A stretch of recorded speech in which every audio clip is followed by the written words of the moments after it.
अस्सलाम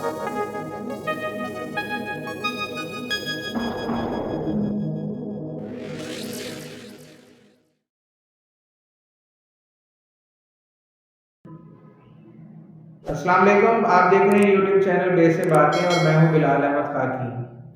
हमारी आज की बात इंसानों के हवाले से है। इंसानों में अगर देखा जाए तो जनरली दो बड़ी कैटेगरीज के लोग पाए जाते हैं। एक जिन्हें हम ऑप्टिमिस्ट कहते हैं और दूसरे जिन्हें हम पैसिमिस्ट कहते हैं। आपने अक्सर नोट किया होगा कि मैं अपने व्लॉग्स में इस तरह से जिक्र करता हूँ कि दो बड़ी किस्म के लोग हैं।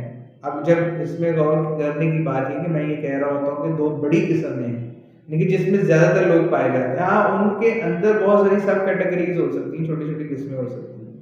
तो ये जो दो बड़ी किस्म है जो इंसानों में ज़्यादातर पाई जाती है, एक को हम ऑप्टिमिस्ट कहते हैं, दूसरे को हम पैसिमिस्ट कहते हैं। ऑप्टिमिस्ट वो होता है जो रोशन ख्याल होता है, जो मुस्बत की तरफ सोचता है और मुस्बत सोच से अपने अमाल को आगे लेकर चलता है। फॉर एग्जाम्पल अगर हम ये कहें कि एक मिसाल जो कपड़े दी जाती है कि गिलास जो है अगर उसमें आधे गिलास में पानी है तो ऑप्टिमिस्ट ये कहेगा कि ये आधा गिलास भरा हुआ है, जबकि पैसिमिस्ट इसके अपोजिट होता है और वो ये कहेगा कि ये आधा गिलास खाली है। ये दोनों की अप्रोच का फ़र्क है, मैटर एक ही है। ऑप्टिमिस्ट लोग वो होते हैं जो हमेशा किसी जगह पे अगर कोई नाकामी का सामना भी कर लें तो फिर भी वो आगे पॉजिटिवली बढ़ने की उम्मीद के साथ आगे बढ़ने की ख्वाहिश रखते हैं।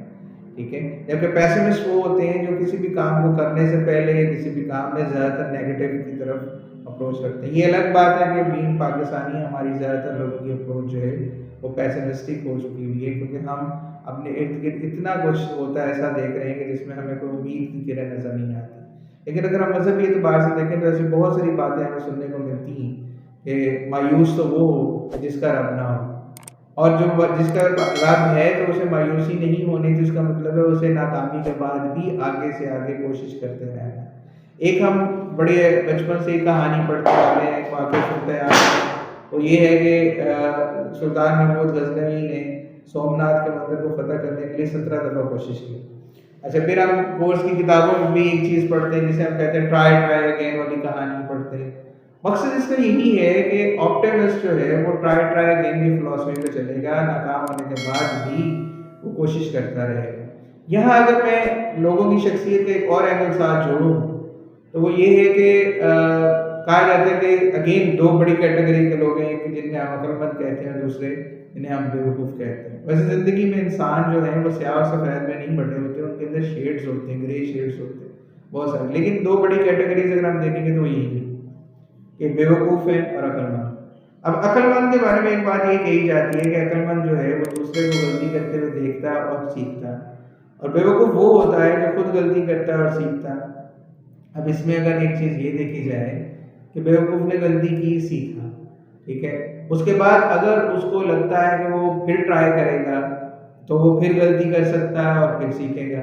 तो किसी ने पूछा था ना कि तजर्बा क्या होता है, तो वो जवाब आया कि तजर्बा जो है वो इंसान की गलतियों का मजमूआ है, ठीक है, जिसे एक वक्त में हम तजर्बा कहते हैं। तो इसका मकसद ये नहीं है कि आप हमेशा ही गलत या बिना कोई लर्न किए ही तजर्बात करना शुरू कर दें, ऐसा नहीं है।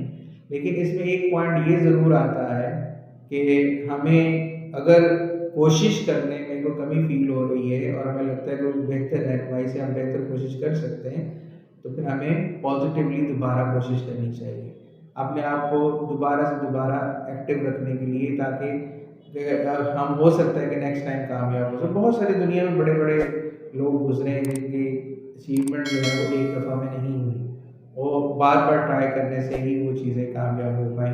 अभी जैसे इसको यूँ भी देख लेंगे, इंसान जब चाँद की तरफ गया पहली दफ़ा में पहली अटैम्प्ट में तो नहीं पहुंच गया था, कई तजर्बा नाकाम हुए। साइंस में तो ये बड़ा कॉमन है, तो बहुत सारे एक्सपेरिमेंट होते हैं, नाकाम होते हैं और फिर इंसान कामयाबी की तरफ पहुंचता है या जाता है। तो बीइंग ऑप्टिमिस्ट जो है वो ज़रूरी है, हमें ऑप्टिमिस्ट अप्रोच रखने की कोशिश करनी चाहिए। हाँ, ये है कि कुछ चीज़ें, कुछ हक़ाइक़ इतने नेगेटिव होते हैं कि हम उसमें कोई एक्सपेरिमेंट करने का सोचते नहीं। तो मैं फिर यही कहूँगा कि हमें कोशिश करके कहीं न कहीं अब इन चीज़ों के दरमियानी नुक्ते पर लाने की अपने आप को ज़रूरत है, क्योंकि ये जो बैलेंसिंग पॉइंट है ना, यही हमारे लिए जो है आने वाले वक्त में कामयाबी या प्रोग्रेस का बायस बनता है।